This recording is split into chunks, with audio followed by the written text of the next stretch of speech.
I'm so full of luck, it's shooting out like luck diarrhea. That's exactly what I said to myself when I found out that this new trailer was dropping. And boy, did it deliver. This time around, we get a full 2 minutes instead of the measly 17 seconds we got from the teaser trailer last month. Now, just going off what I've seen in this new trailer, there are a few things that caught my eye. The first being Fry and Leela's new apartment. First clip shows the ship landing in front of the Fulu building that we saw in the promo photo, and as the ship lands, you can hear Fry saying, "Welcome to your new home." I'm not so sure that this Fulu building is their new apartment, but next you can hear Leela say, "Our new home." Oh, we're back, baby! As she punches the doorman for whatever reason. Meaning, this room they are making out in the final shot is their new apartment. Because we can see some boxes on the floor, the same as the boxes and flooring we saw in the opening clip of the teaser. Also, Fry's poster from episode 3. So I think this is them getting settled into their new place. Yes, God, please. that's creepy. Yeah, so creepy. It'll be interesting to see Fry and Leela in a more stable relationship, possibly even married. Making me think we might see a bit more serialization this season, which I wouldn't mind at all. Whoever's directing this is a master of suspense! The next few clips that caught my attention is everything in this western town, presumably from the episode How the West Was 1010001, referred to as Crypto Country by Leela as the ship is pulled along by some oxen. Pretty lawless out here in Crypto Country. An interesting scene is this shootout between Fry and the Borax Kid, a random character from a not-so-good Season 8 episode. But what makes this particular standoff interesting is there are 2 other participants. What looks like a Martian casino dealer, which isn't that interesting, but this guy on the piano looks very similar to a one Golden Bender from the Farnsworth Parabox. I joked in my teaser breakdown that maybe this cowboy episode might have something to do with the cowboy universe from I Dated a Robot. And this golden-looking cowboy might give some weight to that theory. I do my best, damn it! Also in this shootout, we see Bender hiding in a hole in the middle of the street, with Hermes and Dwight, as seen later when they limbo to safety. And maybe it's just me, but Dwight looks a little aged up. Look, I'm Bender. Roberto also makes an appearance as a Wild West outlaw, of course his gun shooting little knives instead of bullets. Say, you interested in a job? And the next to last clip of the trailer shows Bender and the others locked up in a room of robot parts, and Bender using his burrowing burrow to help escape, with this very Simpson-esque joke. I deserve that! This Wild West cowboy-themed episode is the one I'm looking forward to most based off this trailer. Burrow! Burrow! There are also quite a few clips from the new Worms episode, and we get a glimpse of the sandworm that is going to appear in that episode. I am proud to announce that I watched Dune a few nights ago, so I am fully prepped to catch any references made when the episode finally airs. Because it also seems that this episode will have something to do with the spice clip we saw in the teaser. What I'm most curious about in this episode is whose body they're going to travel into. From the clips we've seen so far, it's only Bender, Leela, Fry, and Zoidberg on this mission, and now Nibbler. But the terrain they're on doesn't feel the same as when they traveled into Fry.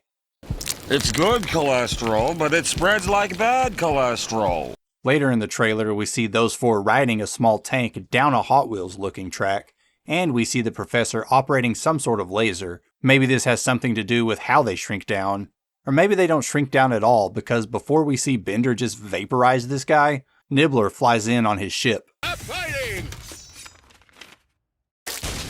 Okay, I'm done. So none of these clips really help solve where and why they are going back to fight the worms.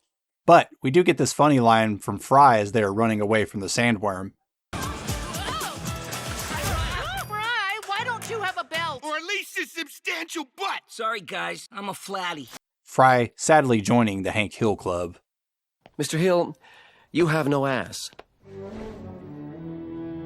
Then there are a few clips from the vaccine episode. Linda is seen reporting on Explovid, which must be a virus that makes you explode? No thank you. You also see a banner that reads Back to Normal Fest with 2021 crossed out, meaning that that universe also suffered something very tragic that year. My neck feels perfectly. Ow, my neck! Along with whatever happened in 2547.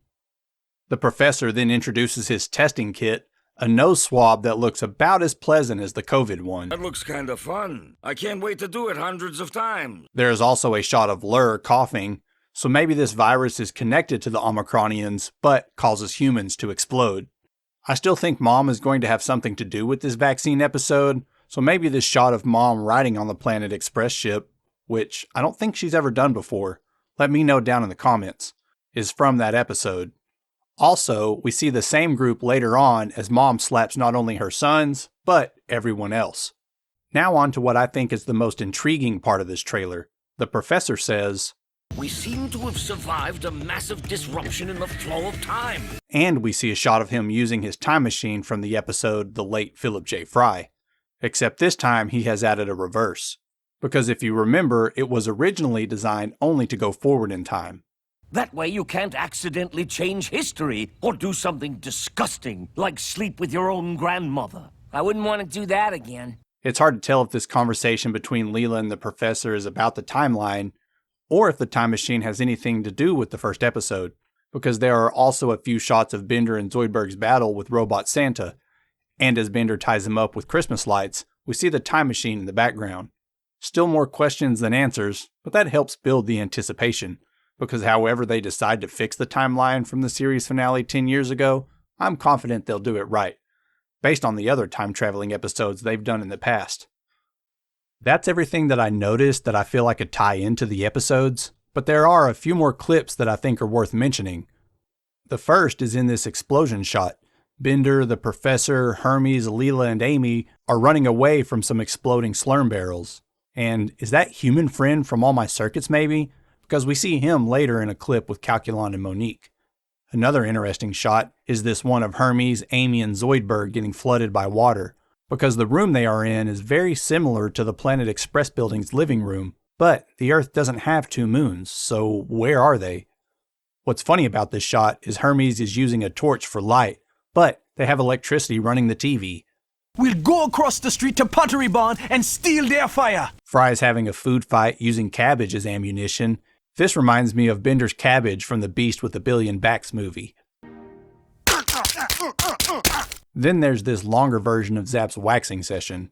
Mans gave me gift. That's an order.